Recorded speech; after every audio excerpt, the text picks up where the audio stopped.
Good afternoon, ladies and gentlemen. My name is Ritvika Mandal, and I'm a research intern at the Institute of Chinese Studies, New Delhi. On behalf of the Institute of Chinese Studies, I extend a warm welcome to all to today's panel discussion titled Future Directions of India-Korea Relations in the context of the recent visit of the Korean president. Due to unavoidable circumstances, Ambassador Sant Tayal will not be able to join us today. Today's discussion examines the recent 3 day state visit of the President of the Republic of Korea, Lee Jae-myung, to India in April 26 and its implications for the India-ROK Special Strategic Partnership. The discussion explores how this visit has reinvigorated bilateral ties, with both countries adopting a joint strategic vision for the India-ROK Special Strategic Partnership for 2026-30. Key areas of discussion include the ambitious bilateral trade target of $50 billion by 2030, the launch of an India-ROK Economic Security Dialogue, the proposed upgradation of the India-ROK Comprehensive Economic Partnership Agreement, and cooperation in cutting-edge technologies and enhancing supply chain resilience. The visit also underscores the importance of cultural diplomacy and people-to-people exchanges, with both countries declaring 2028-29 as the year of India-ROK Friendship to further strengthen long-standing cultural ties through a series of commemorative activities. The discussion will also reflect upon the geopolitical convergences between the two countries on the vision of an Indo-Pacific based on the rule of law and the broader significance of this partnership for India's vision of Viksit Bharat in 2047. The panelists for today's discussion are Dr. Chochung Jae, Professor Yajayanti Raghavan, and Professor Sandeep Mishra. They will speak on various aspects of the issue. Dr. Cho will speak on the economy, Professor Raghavan will focus on education and culture, and Professor Mishra will talk about foreign policy and international relations. Professor Mishra will also be chairing the event. Dr. Chochungse is a prominent economist currently serving as director of the Delhi office for the Korea Institute for International Economic Policy. He is a key figure in bilateral dialogues such as the India-ROK 2+2 dialogue and serves as an advisor to the Presidential Committee on New Southern Policy and the Parliamentary Diplomacy Forum on South Asia. His research focuses on the Indian economy and Korea-India economic cooperation and South Asian regional strategy. Professor Vaijayanti Raghavan is a former professor of Korean language and culture at the Center for Korean Studies, CNU. She is an adjunct fellow at the Institute of Chinese Studies.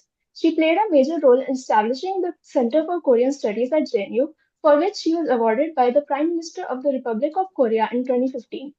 Her most recent work is Northeast Asia and South Asia, The Impact of Xi Jinping and Donald Trump, published by KW Publishers. Professor Sandeep Mishra is a professor at Jawaharlal Nehru University. He is also an honorary fellow at the Institute of Chinese Studies. He has studied Korean language at Yonsei University and Sogang University in Korea.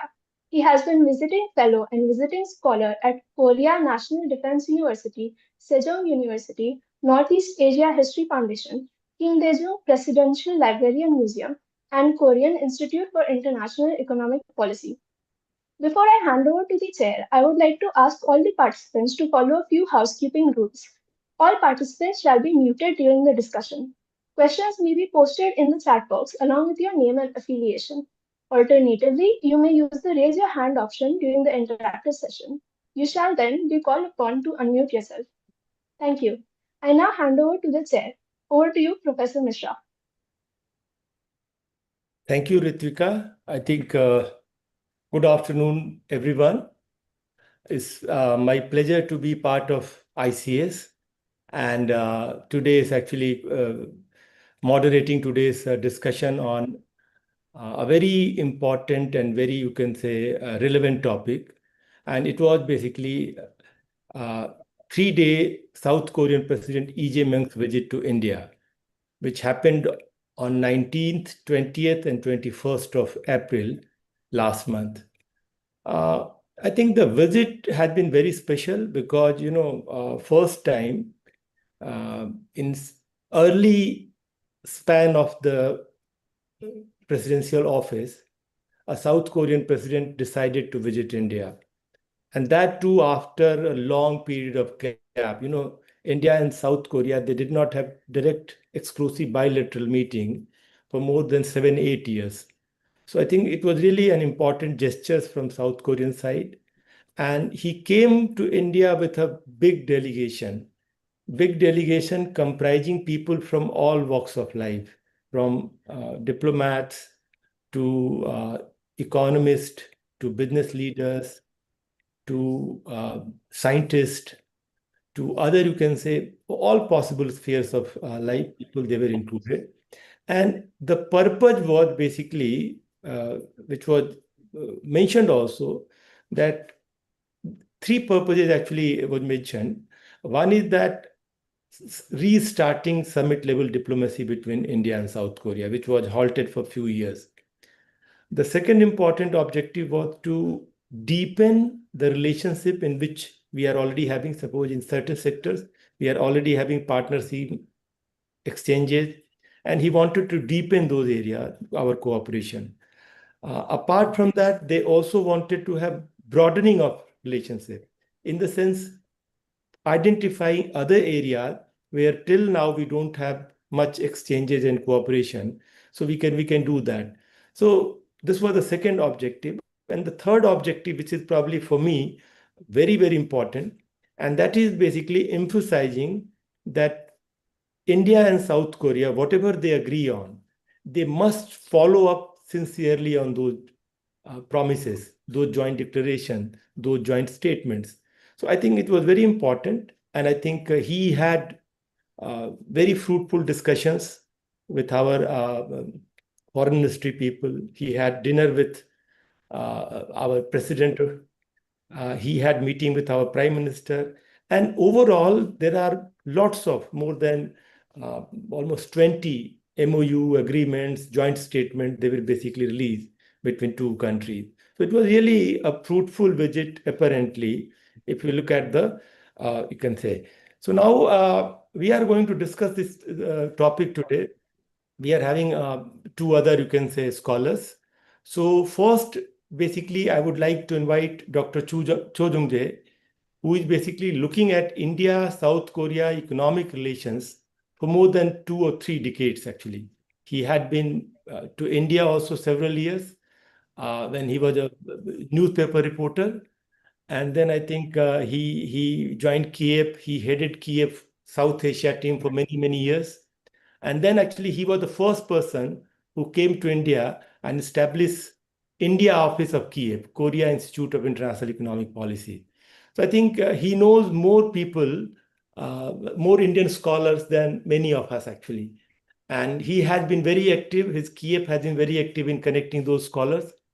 Recently, I was really happy to see that Kiev organized a young scholars of India working on Korea, and especially in upcoming like new technology, future technology, AI, critical minerals, those space technology, cyber security. So those areas where I think lots of technical expertise is required, and younger generation is much more prone to, much more you can say acquainted to those issues.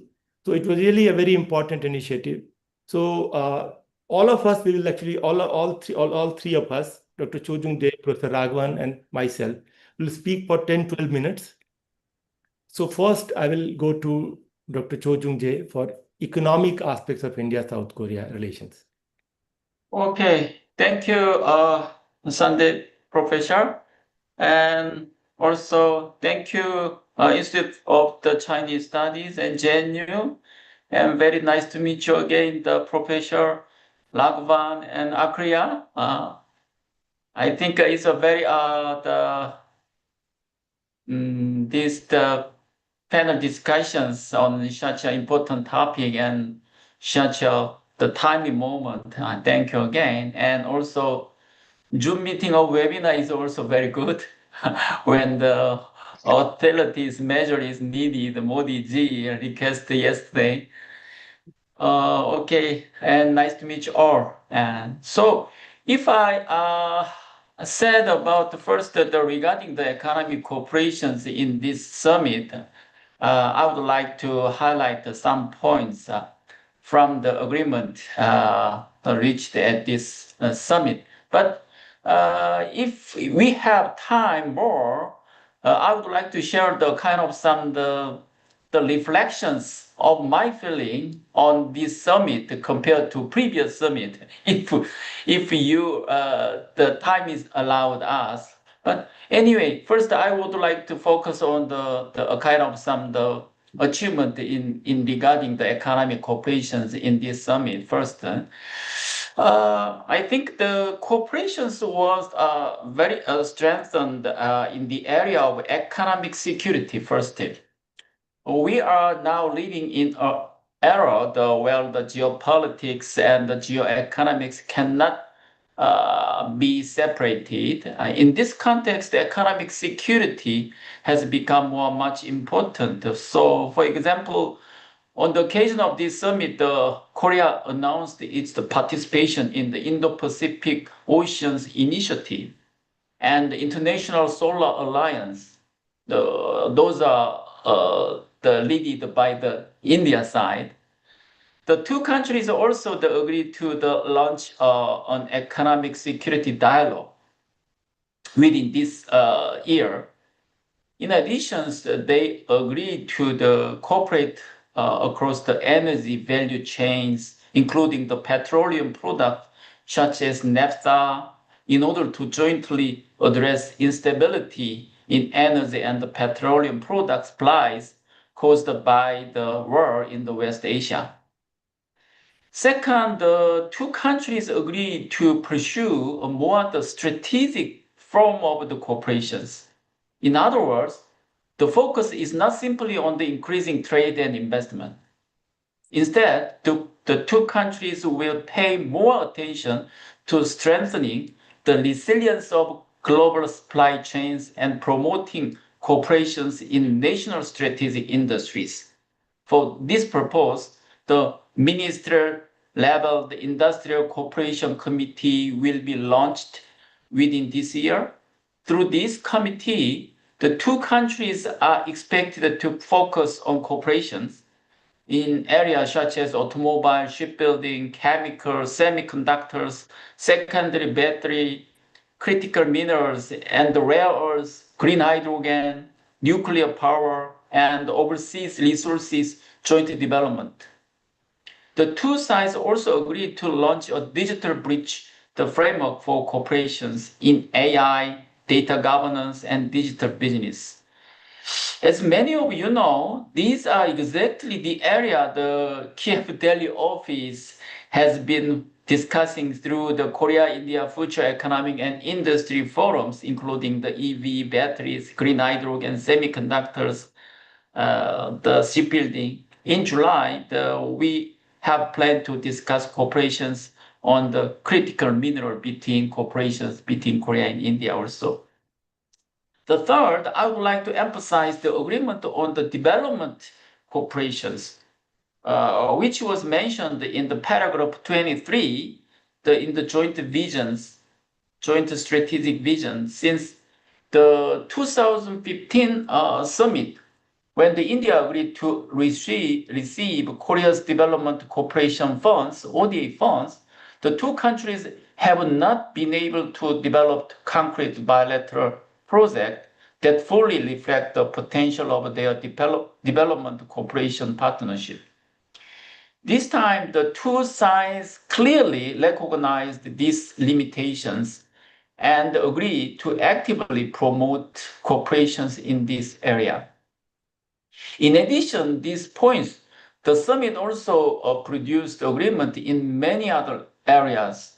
These include AI and digital corporations, fintech, including UPI, financial corporations linked to the entry of the Korean financial institutions into India, defense and space corporations, climate changes, and circular economy, cultural and creative industry also, and cooperations among small and medium-sized enterprises. The two countries also agreed once again to make early conclusion of the negotiation to upgrade the SEPA. Considering the unusually very long statement, more than the 50 paragraphs, and also the 3 annex document, the 15 MOUs between the government and the two around 20 additional MOUs between companies from the both sides, I believe this summit produced one of the largest set of outcomes in quantitative terms.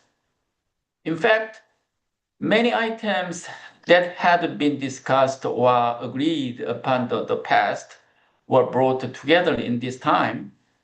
The one particular notable point is the two countries agree on a concrete partnership in shipbuilding, shipping, and maritime logistics, including specific projects. So the biggest challenges from now on is implementations. Now I start here first regarding to the economic cooperations in this summit. Thank you.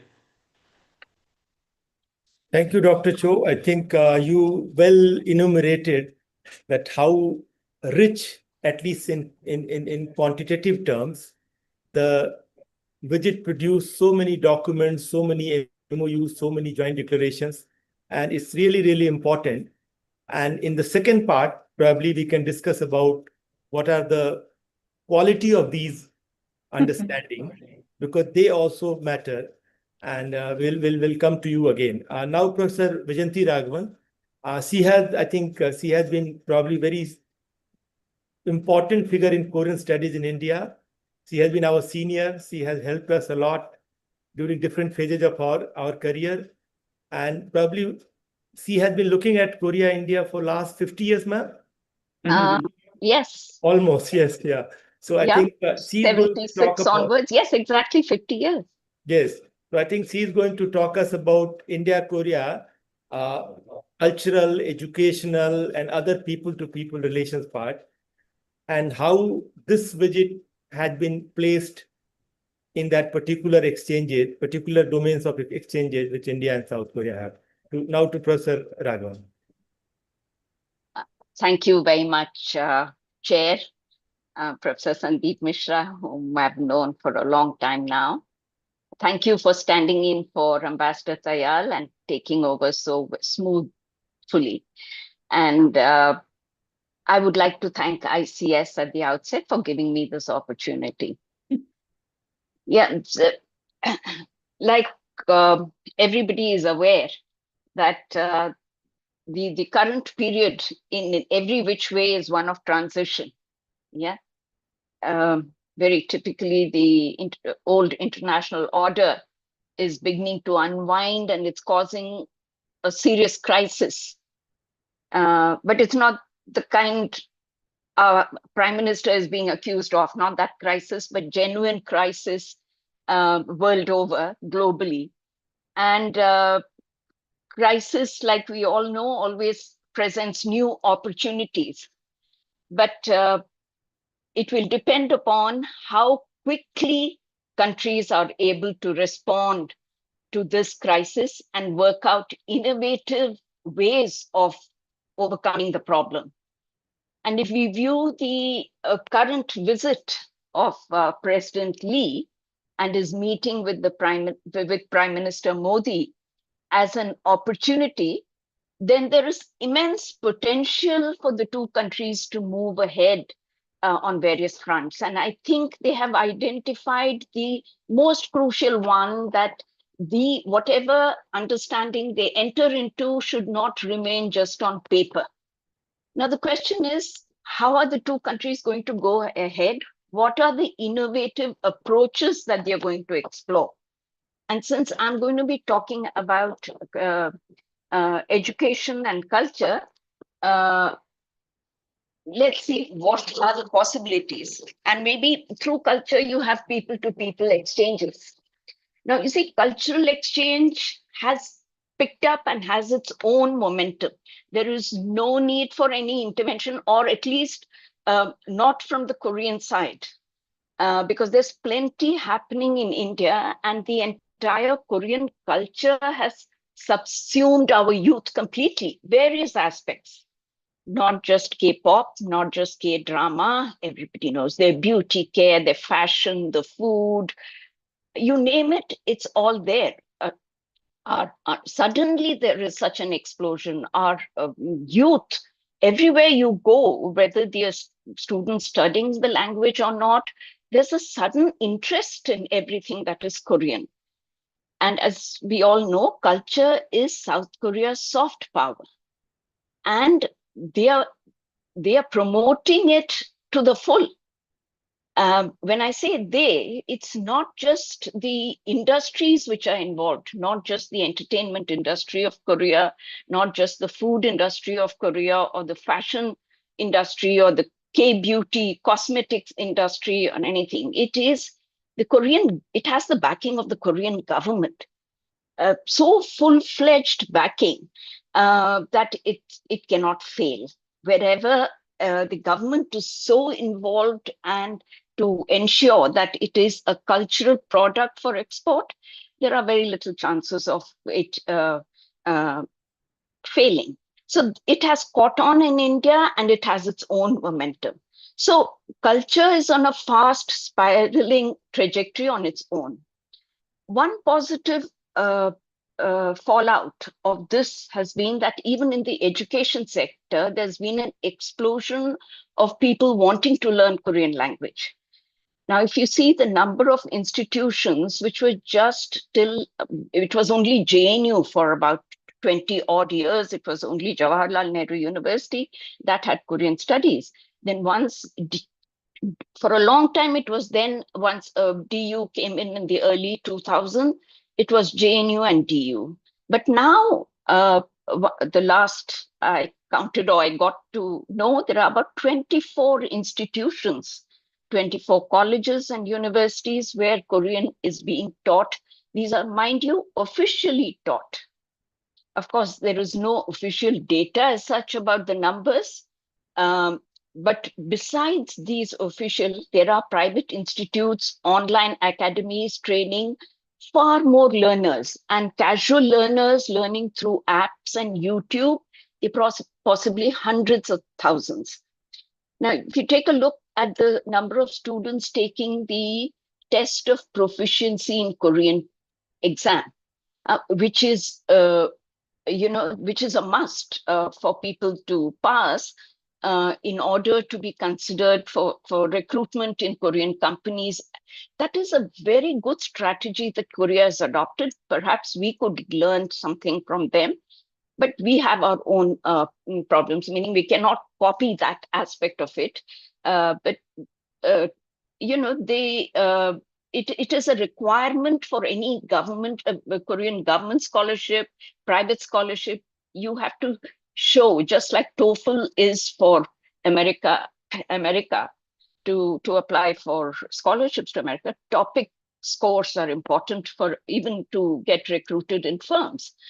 So those numbers are increasing. The exam centers have increased. It's not just Delhi now, it's Delhi, Bangalore, Chennai, Pune, Manipur, all these places where the exams are conducted. Now, seeing this and seeing that the bilateral relations are good, the current government introduced it in the NEP, in the new education program, as well as a foreign language that could be taught in schools. Of course, the future is in the doldrum. And there again, there is a problem vis-a-vis India, where, in the Korean side, there's always a lot of thought that goes into any decision that is taken. It's not done unilaterally. A lot of discussions happen, debate, but once it's taken, then it stays. But we introduced this, and now we seem to be backtracking because of the pressures of about how many languages can students learn. So it leaves a very bad impression about our policies, making style, and whether anything is reliable, or and things like that. Anyway, so this so far is the status. Now, quickly, if we were to look at how far we can carry it forward together. Unfortunately, amongst these delegations who come, there are never, it's always international relation focused or economy and trade focused largely, that or defense now and space technology, all these with an economic angle to it, that discussions happen. But if there were some committee or some officials from the Ministry of Education that were to sit together and work out. There's a huge potential of collaboration and research and conducting courses and learning, benefiting from each other. Culture-wise, also there's plenty. The promotion, it's already happening. Koreans, we're adapting Korean movies and dramas and things.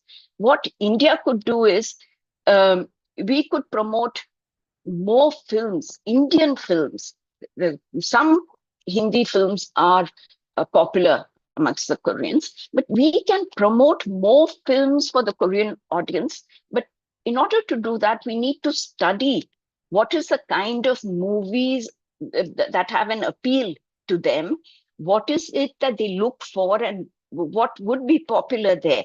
We have a huge pool of films, and so there's no dearth. We don't have to produce a film and sell it to them or dub it for them or subtitle it. We just pick out from the pool, but after studying carefully what their taste and what their appeal factor is, pick them out, then have them subtitled and promoted. I think that is one area that we can explore. Rest is happening, fusion food, everything is happening on the culture side. Education, again, a huge potential. Korea looks towards attracting international students because their own numbers are dwindling, again, due to shrinking population and declining birth rate. Now, and some regional universities in Korea are struggling to fill the minimum number of seats. So they are welcoming international students. And they have shortages of engineers, AI software engineers, and people working in semiconductor manufacturing units, in the R&D. There is a shortage, which is all our strength. Our strength, our IIT pass outs, our IIM pass outs, are generally not many other institutions. That is our strength.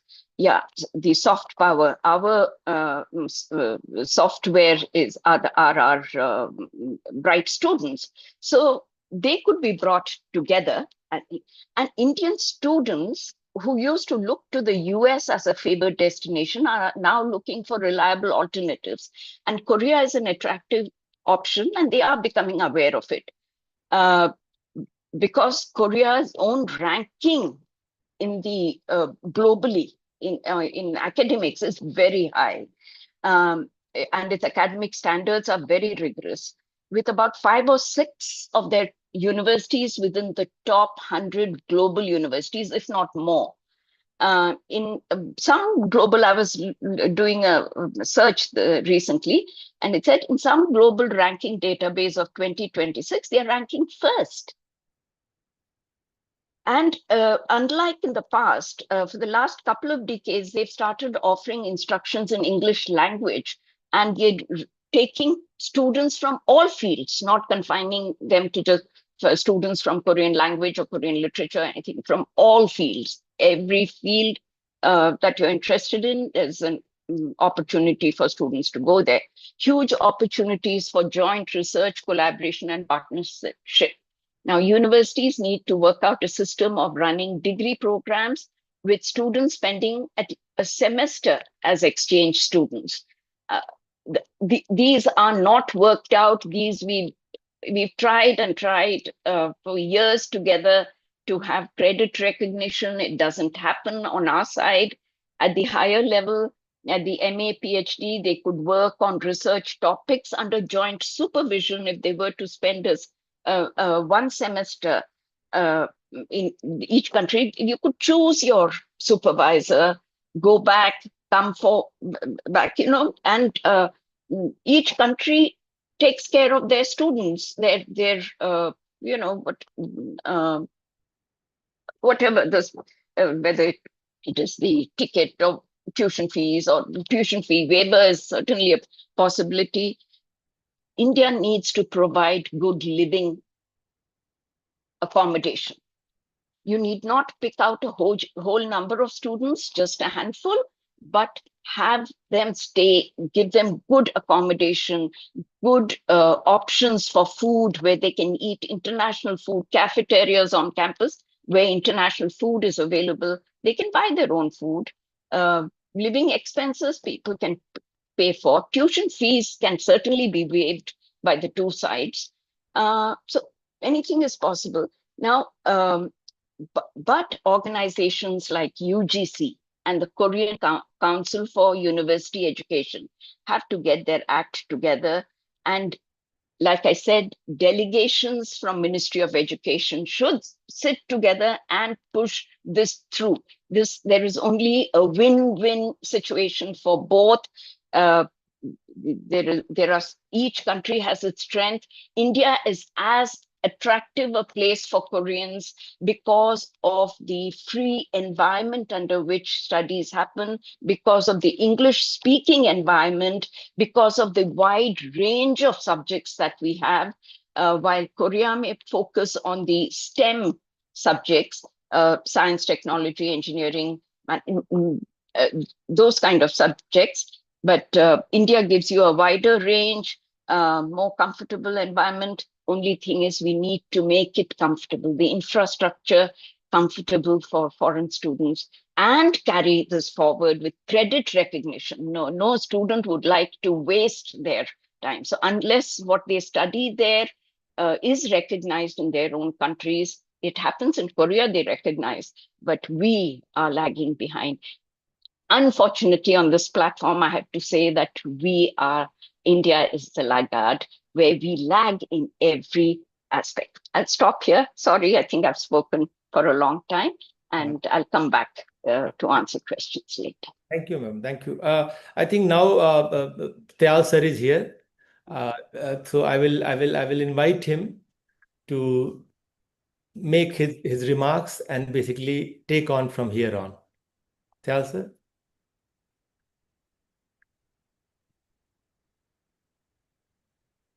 Hello.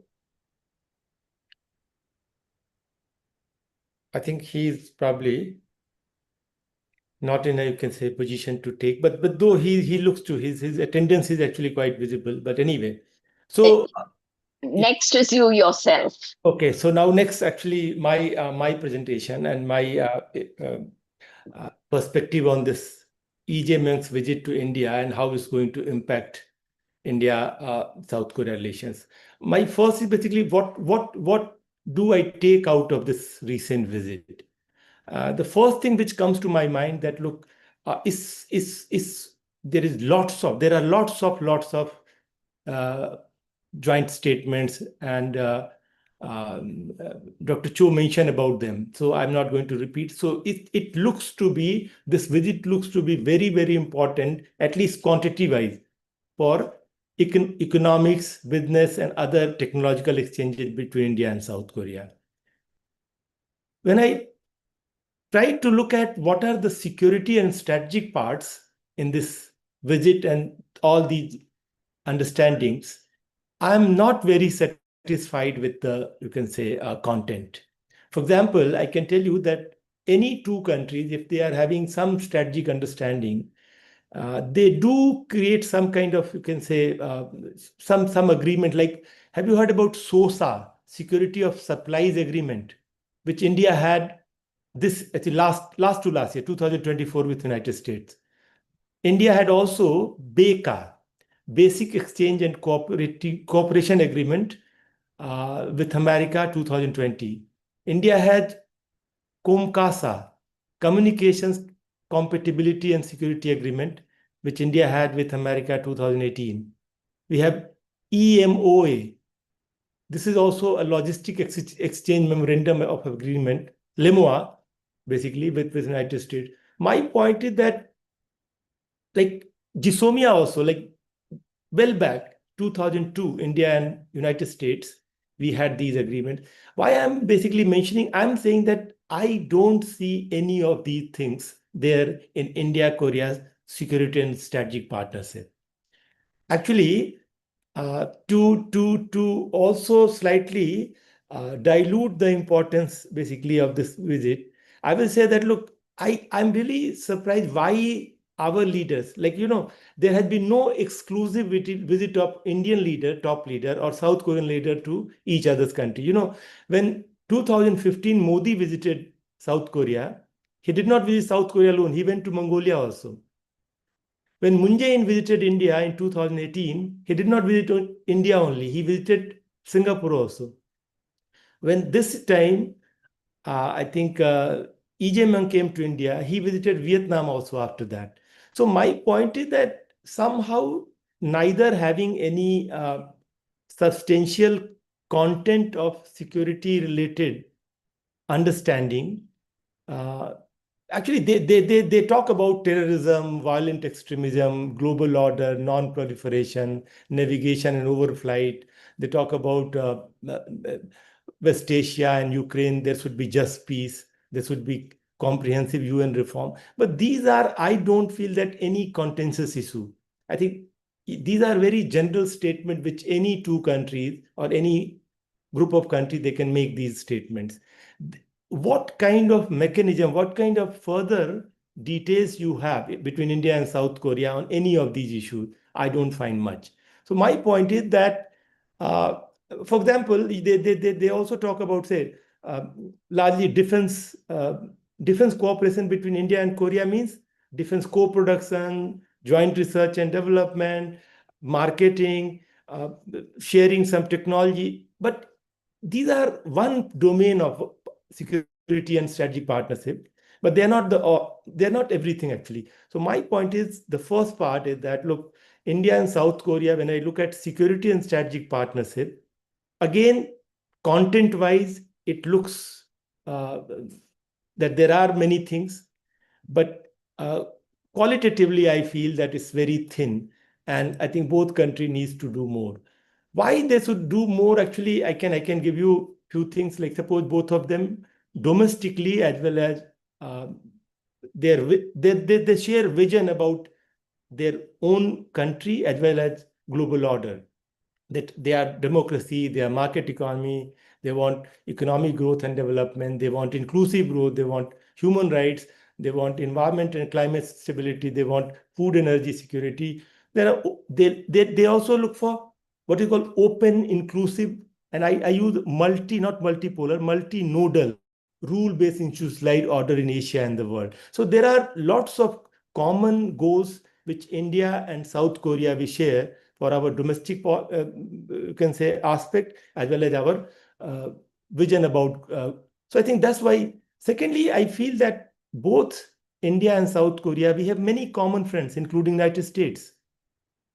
We have also some common concerns like China, like North Korea, Pakistan nexus. Actually, we disagree on, I think, two things, probably.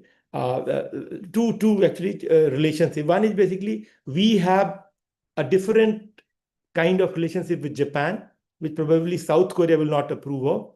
And I think India is also having some, you can say, relationship with Russia, which also is slightly mismatched with the South Korean approach towards Russia, especially during past Yoon Suk-yeol government.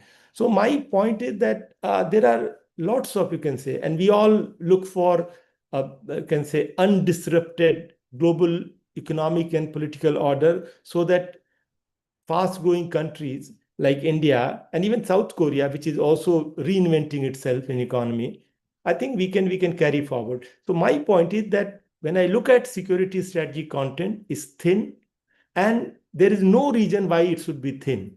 It's there. Now, what could be the possible reasons that even if structural and other variables, they are saying that India and South Korea, they should have substantive security and strategic cooperation, but they are not having? I think few things come to my mind.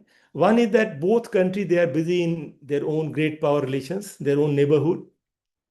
For Korea, US alliance is important, and then I think they think about autonomy of their foreign policy. For India, I think our strategic autonomy is important, and then we look for our friendship with the United States.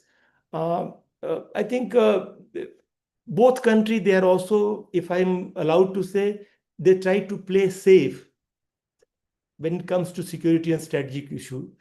And I think somehow I'll say that they are unaware, probably not much aware about mutuality of their interests in security and strategic domain too.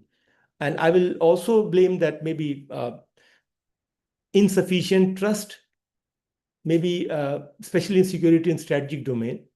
And that's why I think these are the bottlenecks which we are having. This visit, basically, it was important because, as Dr. Cho mentioned, and Professor Raghavan mentioned, that, when you are having like vision document for next 5 years, when you are talking about 50 billion trade in by 2030, when you are looking at cooperation in defense industry, suppose you must be, actually all of us, we know about K9 Vajra and the successful story of Hyundai shipbuilding. And so lots of successful stories are there. And I am quite sure that they also create lots of, you can say, spillover. So those spillovers are going to come into security and strategic domain also. So my point is that I'm quite happy that E.J. Myung came to India. He spent 3 days here. He tried to diversify everything, all relationship. And I will say that the end of my submission, I will say that, look, sometimes when there are too many words, when something is more in quantity, somebody may doubt that, is it because you want to hide that quality-wise it's not that in-depth? I'm not sure. I'm just, because it seems to me that too many things, but when it comes to substantial part, both countries are looking reluctant. That we need to think about. Second thing, I think I mentioned in the beginning also, that I think Dr. Cho also mentioned that, look, anything on paper may look very good, but the point is that how much we are able to bring it on the ground, how much continuously we can, both from South Korean side and Indian side, we can monitor top high-level officers in both the country. They are following up every initiative, every declaration. That's also going to be important. And third point, I will in conclusion say that, look, let's be more slightly, you can say, let's not be so safe playing player. My point is that there are problematic issues like Pakistan, there are problematic issues like UNSC membership, Tokto Island, China border. On China border, India and China, I think Japan makes some statements in favor of India, but I think Korea refrains itself to do so. Similarly, when it comes to Tokto, India doesn't make any statement. Now, my point is that if we really want that security strategy partnership between both countries gets more substance, I think we may think about all these aspects. And I'll say that many people say it's a trust gap, awareness gap, but I will say that trust, awareness apart, they are there. But I think what is called imaginational gap, actually, the gap in imagination of both countries, I would like to say. So I hope that India and South Korea, we have leaders like visionary leaders who can see future 5, 10, 15 years down the line. And they will use pragmatically to bring these aspects also into India-South Korea relations. I'll stop myself here and up to Ambassador Skantyal. Thank you very much, Dr. Mishra. And first, my apologies to all for joining late, and particularly to Dr. Cho, because I completely missed his presentation. Sir, sorry. Sir, actually, Yeah. Dr. Cho had a small presentation, so maybe you can give him 5-7 minutes more. Later. Yeah. No. I'm not sharing. I'm just making some comments. Okay, sir. And then the panelists may make their comments, and then we can have a free discussion. Is that all right?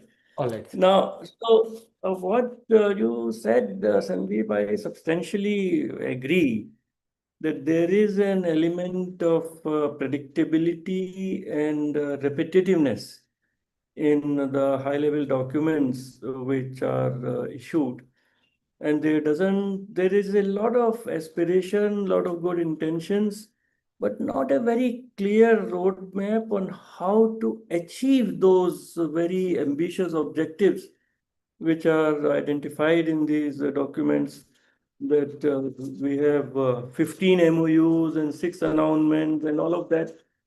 And it really reminds me when I was in Moscow in Soviet times, when the huge documents used to be produced and the success of a visit was measured by how many MOUs were signed. What happened after that, nobody cared.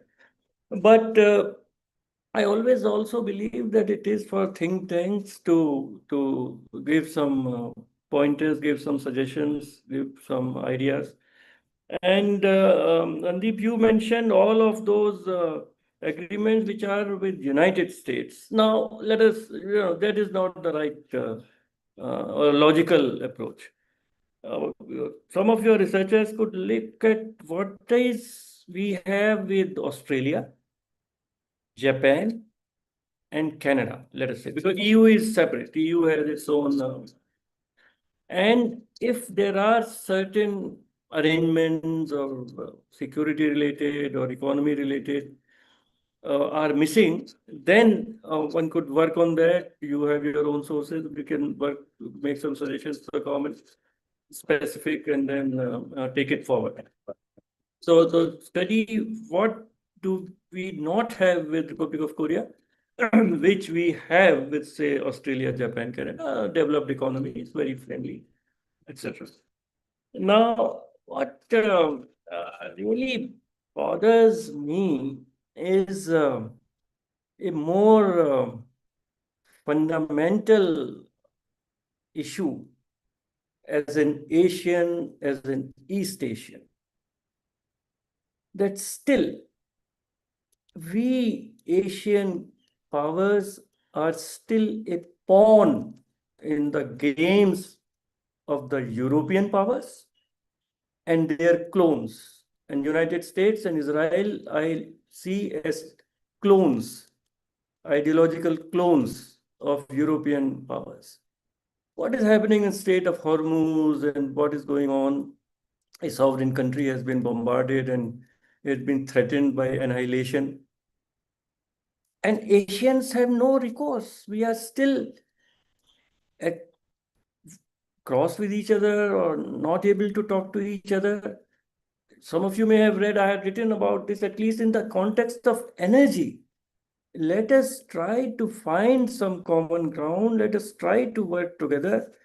And then gradually that can be expanded and lead to other areas. So that is my one point.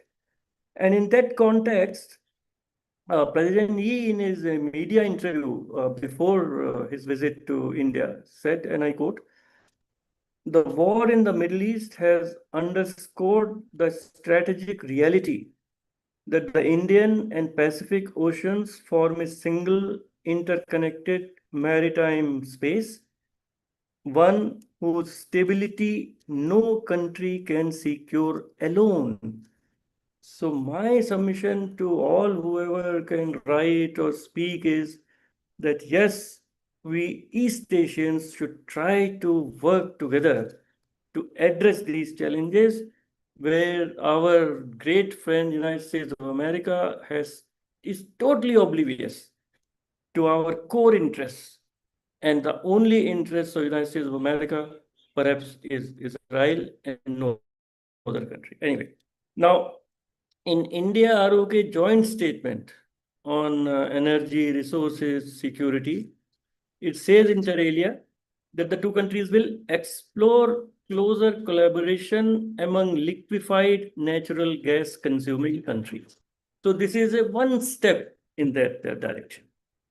Now, I'll coming with an idea specifically for Mr. Cho, because he looks after South Asia also. Mr. Cho, we have this Trincomalee oil tank farm in 2003 that had capacity of 8 million barrels of oil. in Sri Lanka. You must have heard of it. Sri Lanka. There were 99 tanks which were leased to Indian Oil Corporation, has a subsidiary there, Lanka Indian Oil Corporation, in 2003. We have limited capacity, both economic, technical, financial, and only 14 tanks are being used by Indian Oil Corporation because they supply all the oil, petrol, diesel, etc. goes from India to Sri Lanka.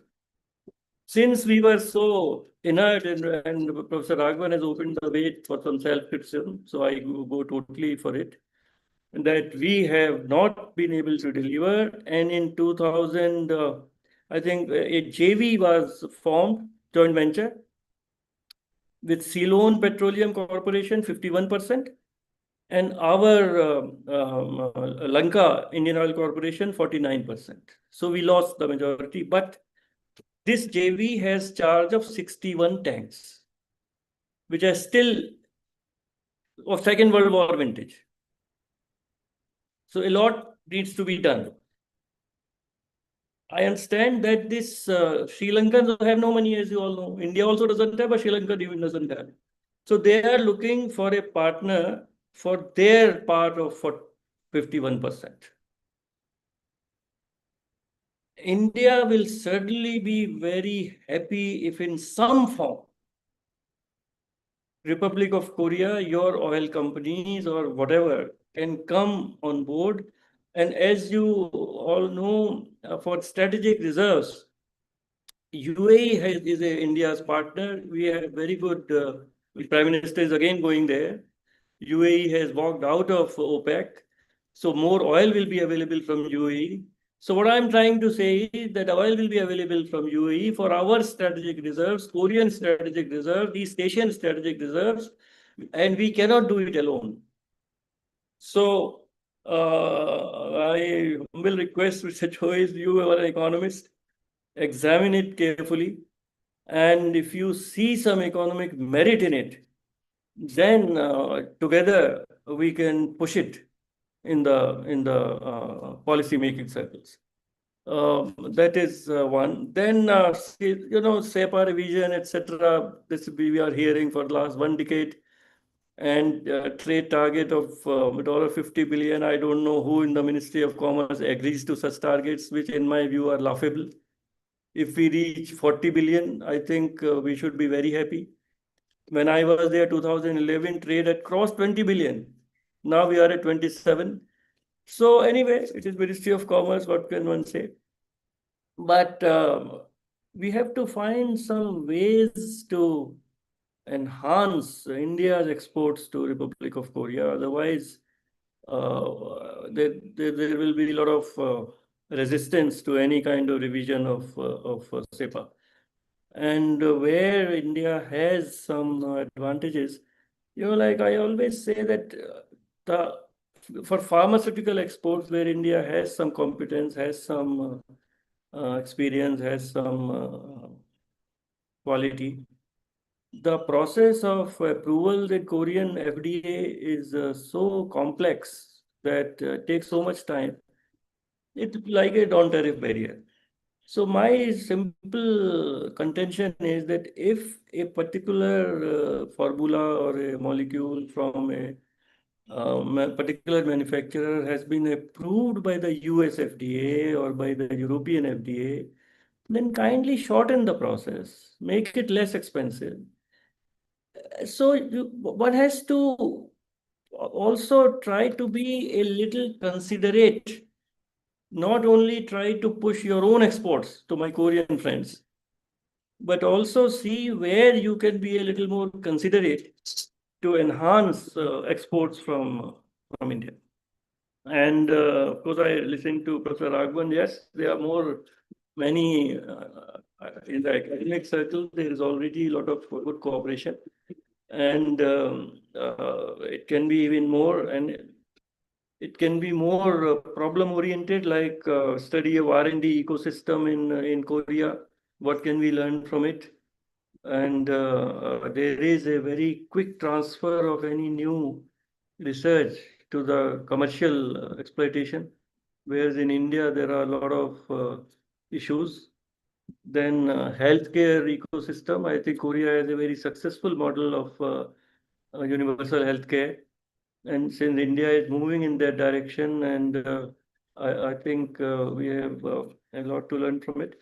So there can be more issue-based and very specific areas of research and cooperation. And always I feel that discussions like these can come up with ideas, suggestions, which together we can push, and so that they get more momentum and can get some more traction and get implemented. Thank you. I'll stop here. Sandeep, you take over. You please carry on. I mean, you conduct the.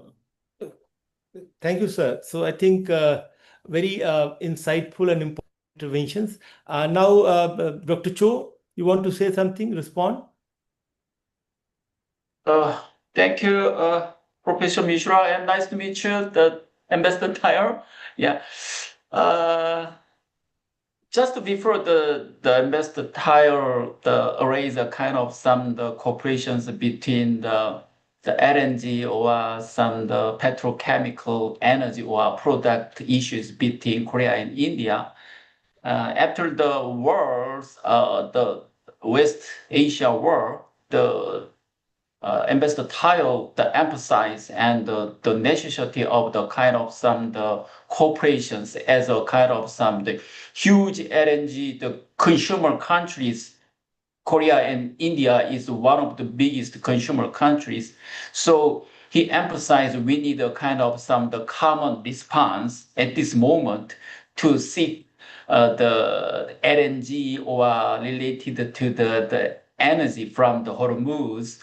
So I totally 100% I agree. And also one thing is there are so many industry between Korea and India to cooperate. One thing is if I said that in petrochemical the sectors, this is highly related to energy and very based industry, the fundamental the capacities is very important sector. Or for example, we call the economically inter industrial corporations. For example, Korea is importing huge naphtha. The first level, refined level from the petrochemical, we invite from Korea, from the India. And then we add the values to make more the value added product like the aviation fuels and lubricant. So in terms of this, the petrochemical industries between cooperation, the level is very high, very the wonderful models between Korea and India, and a kind of some the inter-industrial corporations. So the tile Ambassador, you already suggest a kind of some the more the corporations, including a kind of some strategic the reserve the facilities in India is a very good idea, and also to extend some the green energy like the green hydrogen and solar energy. We can discuss more. I think it's a very good sector and item to deepen and broaden the strategic cooperations, not just only to more the investment or not to trade. It is a kind of highly related to the very strategically issues. And also, I would like to sharing a kind of some the Sandeep, Professor Sandeep and the Professor Lagwan. What you said, I agree. Yeah, some just only to divide a kind of three sectors: the economic cooperation sector and the diplomatic and the security and the people to people and including the cultural sectors. I think even the last before the statement also saying in this time also the economic cooperation sector is in terms of the items or everything, it is more highlight. It's right. It's some disappointment for us, for me also.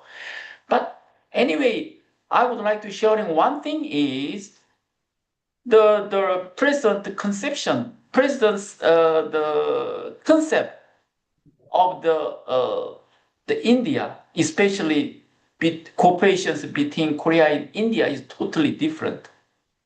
So on the April 19th, President Lee Jae-myung arrived in Delhi. His first event is attend the holding with the Korean community in the Oberoi Hotel.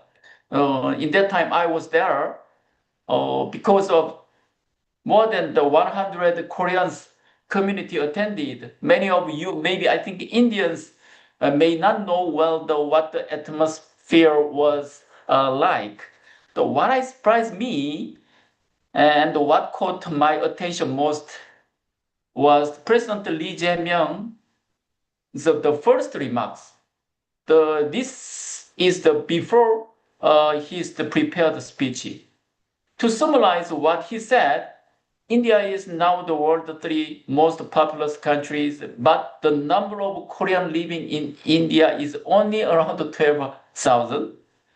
But the number of the Korean and which is far too small, and India is also expected to become the world's third largest economy soon. But the level of the economic cooperation between Korea and India is still too limited.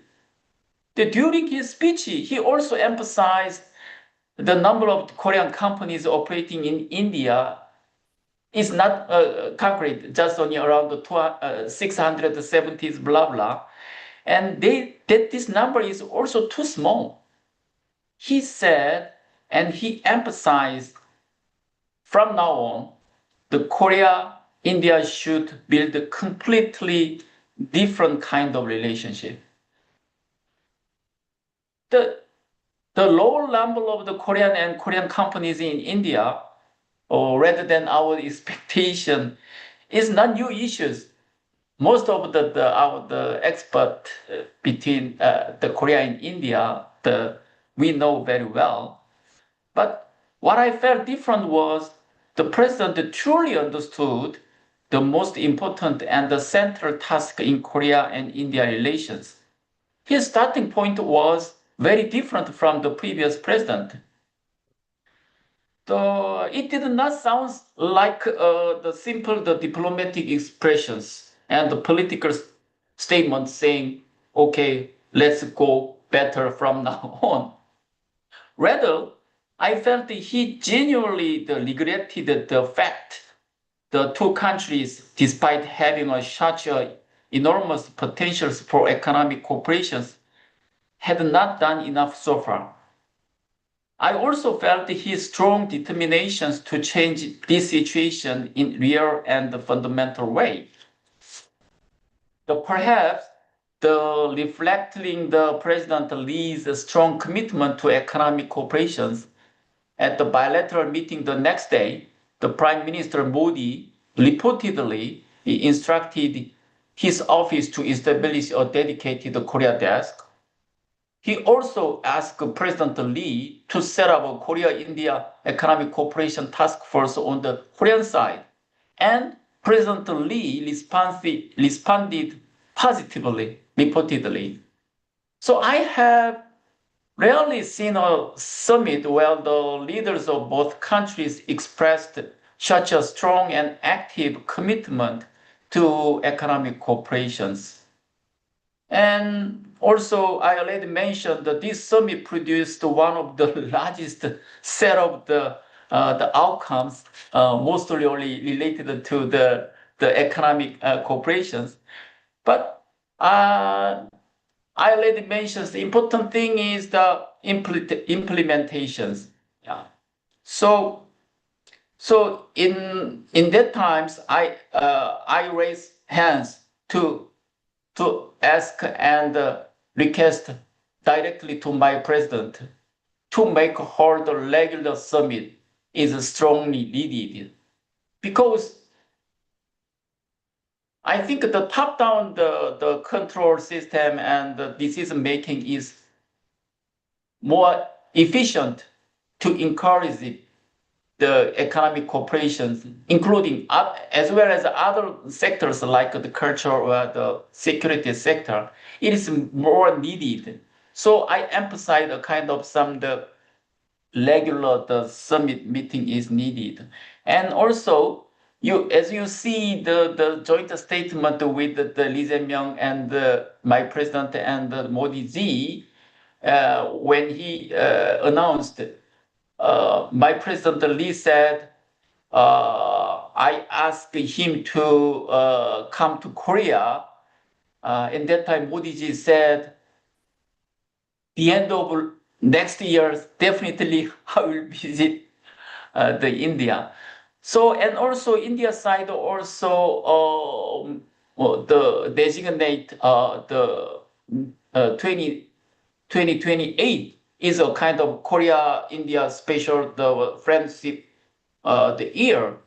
So if under the strong commitment between both the leaders and also kind of some regular the summit meeting will be happen, I think every sectors, including the economic cooperation sector, cultural sector, and the security sector also will be changes dramatically, I think.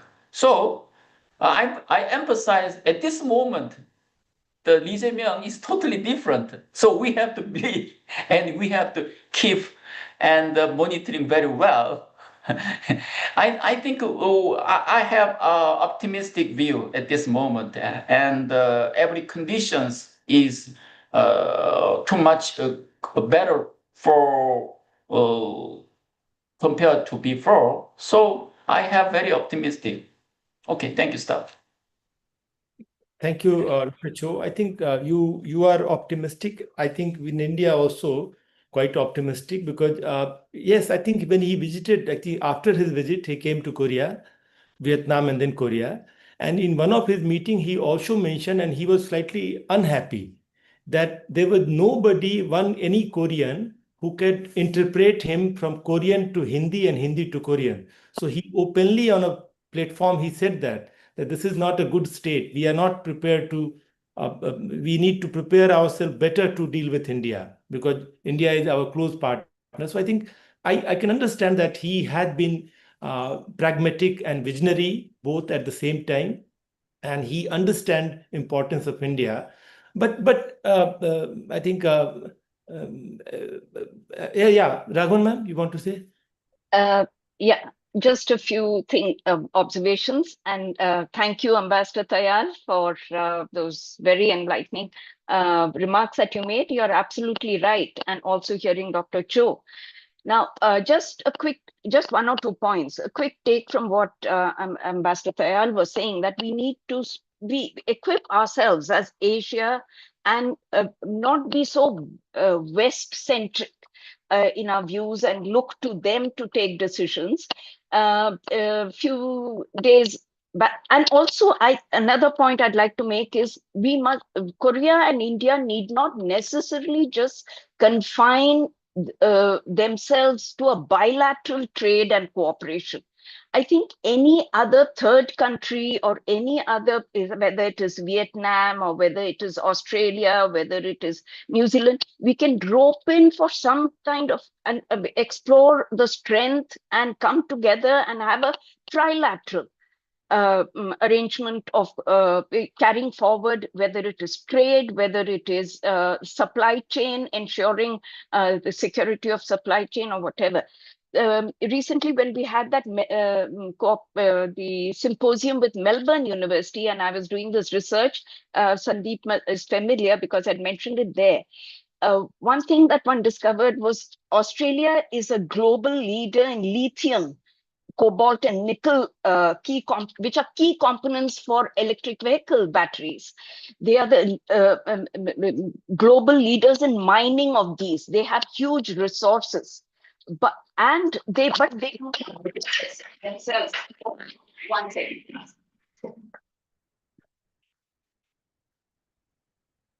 They do not process it themselves. They send it to China for processing. Korea, on the other hand, has the technology for processing. It is importing from Ukraine and China the lithium and uses its technology to process it. So if there is a direct, now if they do have bilateral arrangements, the two countries. So, and India has, it's globally situated so conveniently that if it's manufactured here with its cheap labor and its English aware labor and its soft power and its engineers, if the capital technology is brought from Korea, the raw materials from Australia, and it is manufactured here and exported to, say, or wherever convenient, to the West, to Middle East, whatever. That's a huge possibility. And this is for somebody who, as a novice as me, who was exploring and found this, and that this is not happening at the moment, is I'm certain about. I did do some research.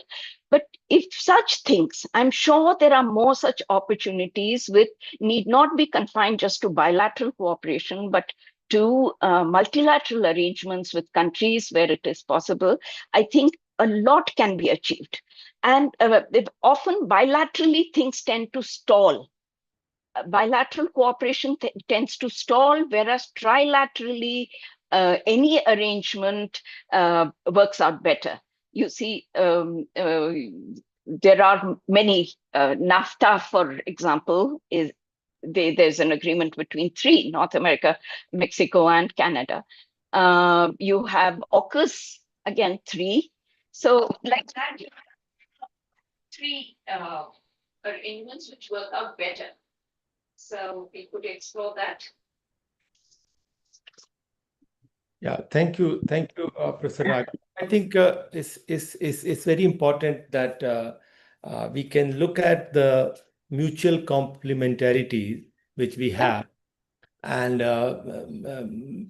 Professor Raghavan suggested that if bilateral things are not moving very fast, we can also explore trilateral mechanism or other what is called minilateral mechanism through which we can cooperate and we can move forward. So I think it's a good discussion we had. I have a few points to add, and then it will be open for questions. One is basically that Tyas was asking. So I mentioned about Lemoa, Beka, Konkasa. I just wanted to say that these are some substantial agreement which India had with the United States. I'm saying that why Australia, like GSOMIA, actually South Korea is having GSOMIA with several countries, more than 20 countries, but not with India. We are having a small intelligence sharing agreement, which happened during Park and Hep period, and it was specifically mentioned about Pakistan and North Korea connection. So if we have any intelligence about Pakistan-North Korea connection, we can share that intelligence.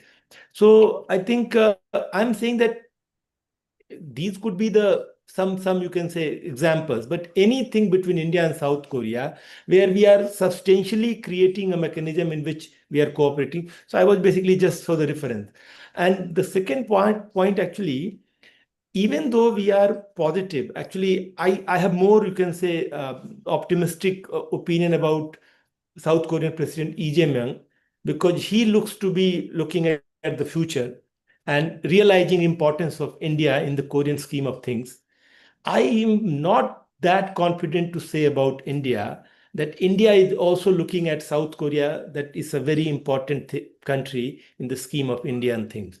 So we need to be realistic. And why I'm slightly not, you can say, fully satisfied with this visit and outcome is basically, to me, it always looks transactional.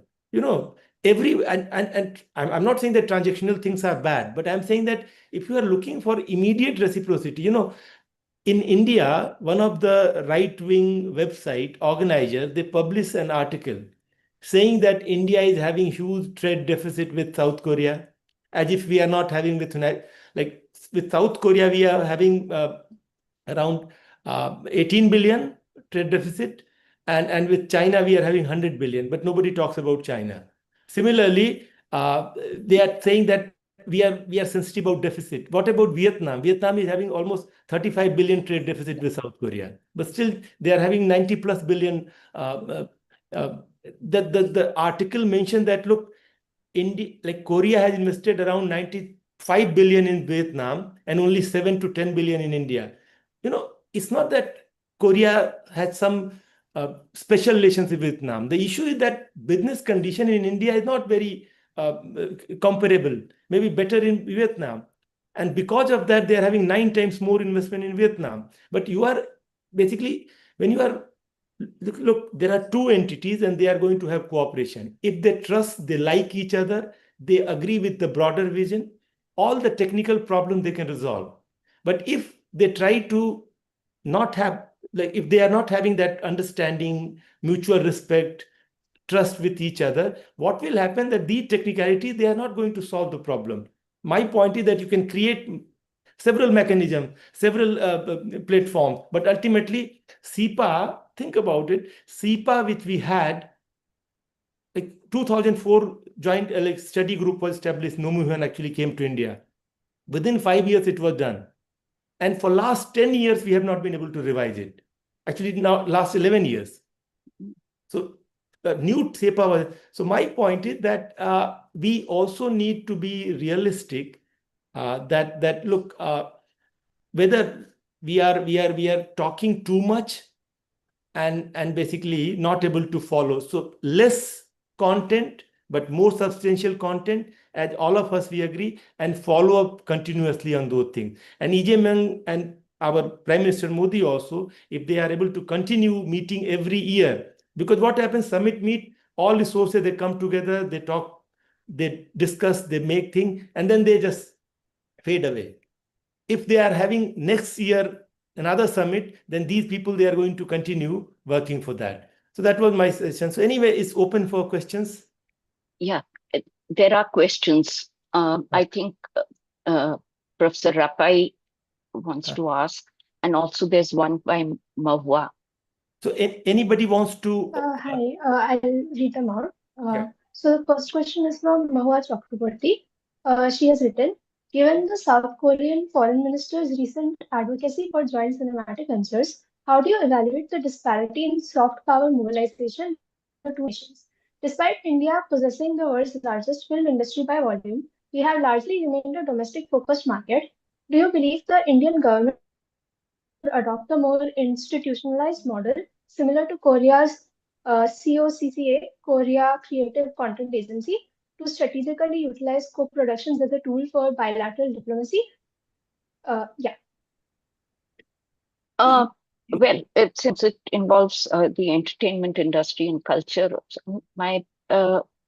yes, I would agree that we could, as it is, Korean movies are popular. Korean government did very little to promote them. They became popular in Russia. They became popular all over in the West as well. So they picked up.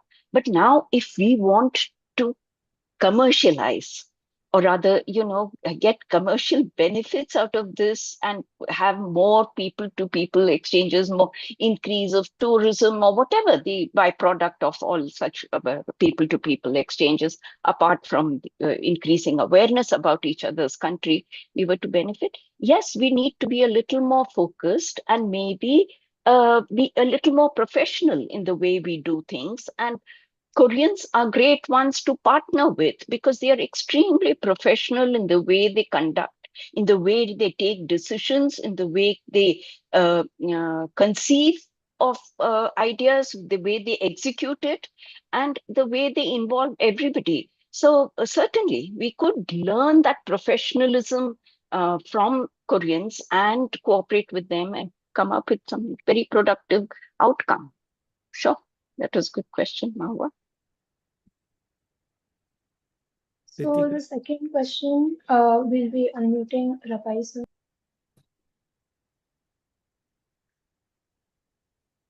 Rapai sir, you can ask directly. I think now, can you hear me? Yeah. Thank you, Sanjay, because I had 2-3 points when you were talking about the security and other issues. One is, I think, how much we have a relation with the Korean military, even that at what levels, and how we can promote that. That is one of the basic questions. UN? To Indian military to South Korean military, Okay. including Navy and all that.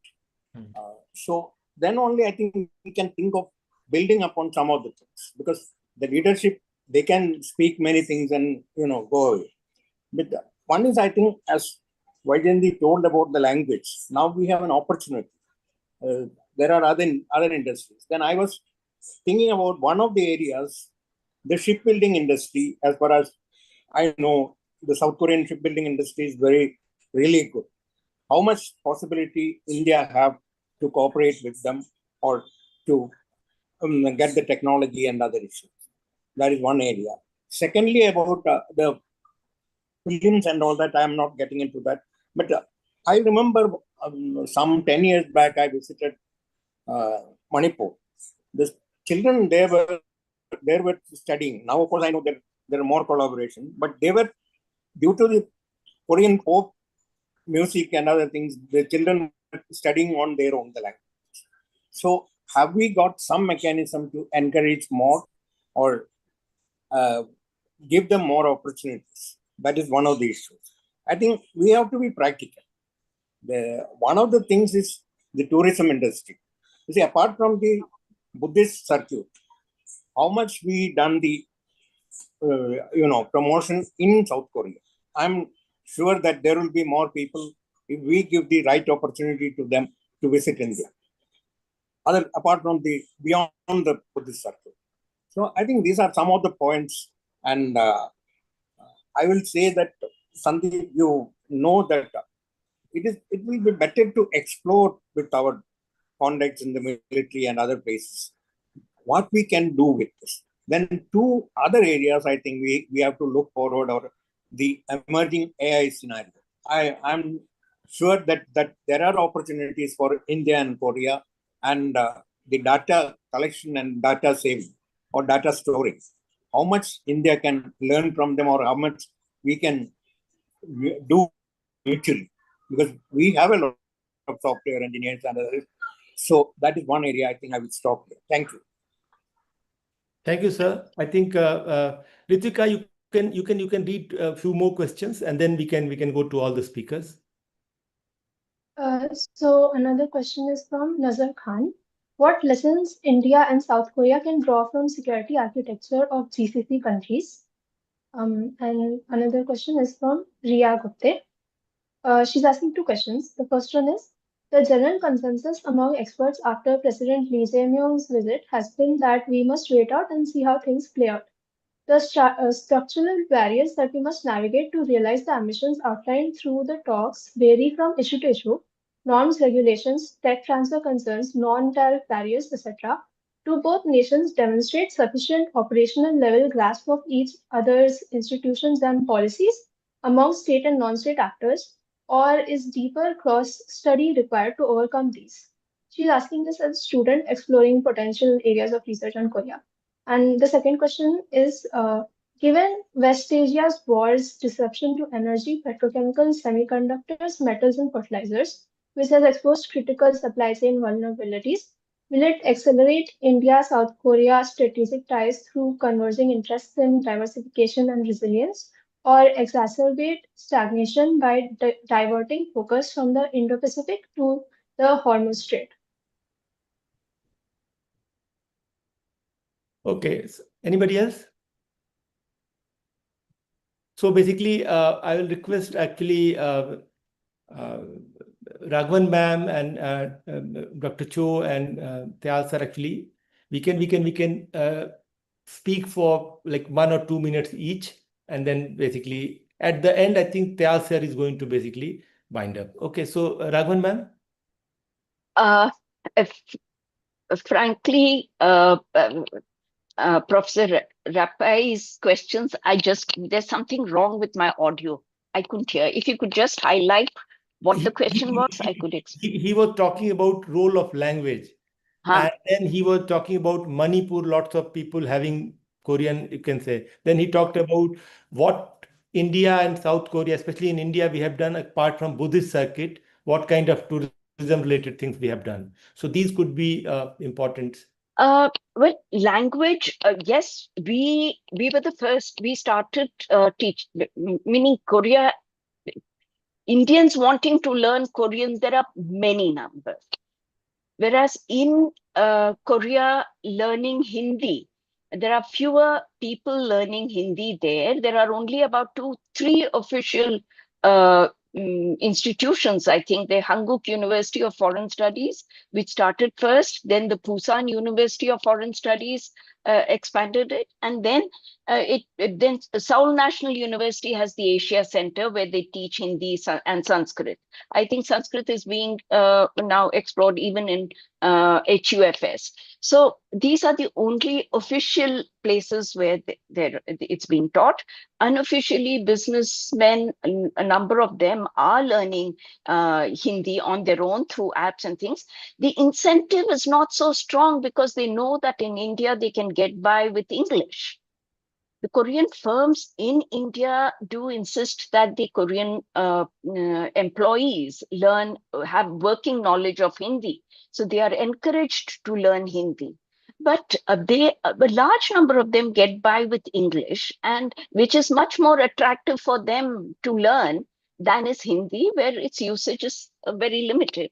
So language per se, learners, I don't see, meaning there'll be more Indians wanting to learn Korean than Koreans wanting to learn Hindi in a considered way.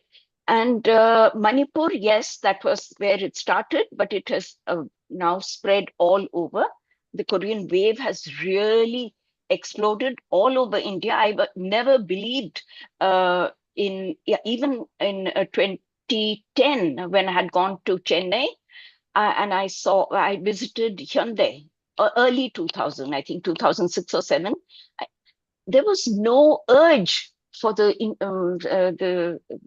Tamilians there to get to know Korean at all, even though there was huge investment by the Korean firm there, and there were lots of employees. But over the years, it is largely during the streaming over the various platforms that happened during COVID, I think, which made access to K-drama, K-pop very easy for them. The slow growth exploded at that time, and it's expanded immensely. So these are my observations. Dr. Cho? Thank you. First, Dr. Raghavan, the Professor Raghavan emphasized a kind of some necessity of trilateral cooperations to develop the critical minerals, including the Australia I think it's a good idea. And also, in this time, the joint vision also include the critical mineral development also include. And Korea, India, Japan, even the America, the situation is not much different. We all highly depend on the critical mineral from one country. So situation is the same. And India has, as you know well, reserve is not too much issues. The important issue is a kind of the mining and the refining system. Ecosystem is not established in India. So how to develop with corporations, including Australia or America, or to making efficiently ecosystem developing system in India is a hard issue. Yeah, and also another one persons raising a kind of shipbuilding also, and also the last questions in these situations of West Asia wars, the corporations related to the energy or petrochemicals, including the semiconductor, is highly important issues. But one thing is, I would like to emphasize one thing, including the shipbuilding also same. The necessity, environment, everything is good. For example, especially from India side, a kind of the policy level, including the financial scheme and policies, and the long-term view, and a kind of some government and the public sector procurement plan, and a kind of some like the PLI, everything is better. But how to develop this sector effectively in the shortly is big issues, but it takes some time, definitely. So, and fortunately, like the change of the Indian side environment, we Korea government and also we Korea company are highly interested in this sector. But I think it takes some time, definitely. In shipbuilding, you see, not easy to, it is in making the semiconductor, the smaller is the better, but in the shipbuilding is bigger is better. And the shipbuilding is a kind of the labor intensive and capital intensive and technical incentive. It's not easy. So that's why we have to sharing long view first. Very positive long view approach is totally needed, especially by government and government. The government show us a kind of leadership. Especially in Korean side, the shipbuilding sector, semiconductor sector, even the military, defense industry sector, most of the players are the private sector. So there is no guarantee or there is no kind of the commercial merit, commercial benefit. They cannot move. That's the problem.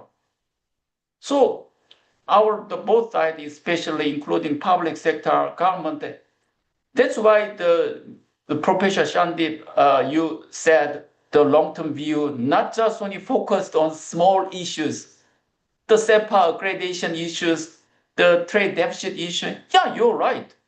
Why? How do India get trade surplus from the America? You explained the America same, but why Korea? Why India? Some politicians the complaint, the kind of some Korean surplus. It does not make sense. The bilateral the trade surplus is not make sense in the economically. A kind of some comprehensive the trade deficit or comprehensive current deficit management is important, but not important. So we have to focus on the strategically long-term view, the strong leadership, and to make come through so many obstacles. It is very important. But I already mentioned at this moment many things is totally different. Both the peoples and the businessmen are very encouraged, and both the leadership is very strong, and they have very positive the view and with a kind of strong commitment power. So I have very optimistic. Thank you. I think most of the topics we have covered, so I think I'll not repeat, but I'll say that, look, India-South Korea relations, you can see it from two vantage points. One is that enough is being done, enough has been like continuously both countries are doing, so we can satisfied with that. There is another vantage point of looking at India and South Korea relation, where I think if you look at your potential, we have not been able to do enough. So my point is that if we are having long-term vision, having idea, like most of the relationship are generally transactional, but those transactional should not be immediate. You can have a long-term reciprocity.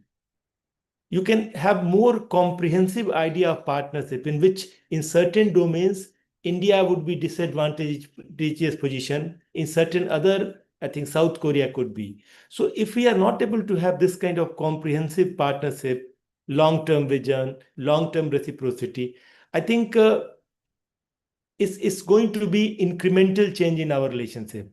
I'm very hopeful that E.J. Myung, at least from South Korean side, he had basically tried to go back to President Moon Jae-in's New Southern Policy days and probably going more than that and realizing importance of India. He has been trying from his side, and I'm quite hopeful that Indian government will also reciprocate, and it will improve further. So I'll stop myself, and the last word for last word of this conference, Ambassador Tyal. Tyal, sir? Some connection problem, it seems. Anybody who wants to ask any question? Until I hope Ambassador Tyal has not been muted again. No. His frame is fixed actually, ma'am. Oh, okay. He just got. Yeah, now he's here. Tyal, sir, last word from you. Muted, sir. You're muted. You are muted. One issue of transfer of technology, etc., remains, because India's perception about Atmanirbhar Bharat, Make in India, so it is slightly different than what it was in the 90s when the major investment came.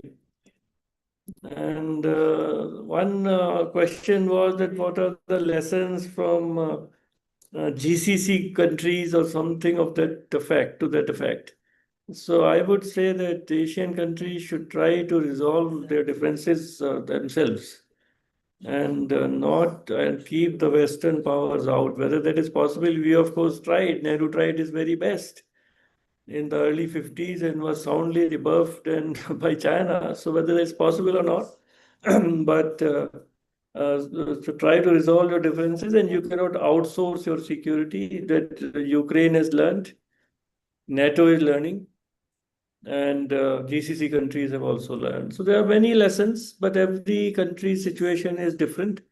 Every country's capacity is different, and they have to be realistic, I suppose. And that way, I would think that the current leadership of Korea as well as India is very realistic and practical.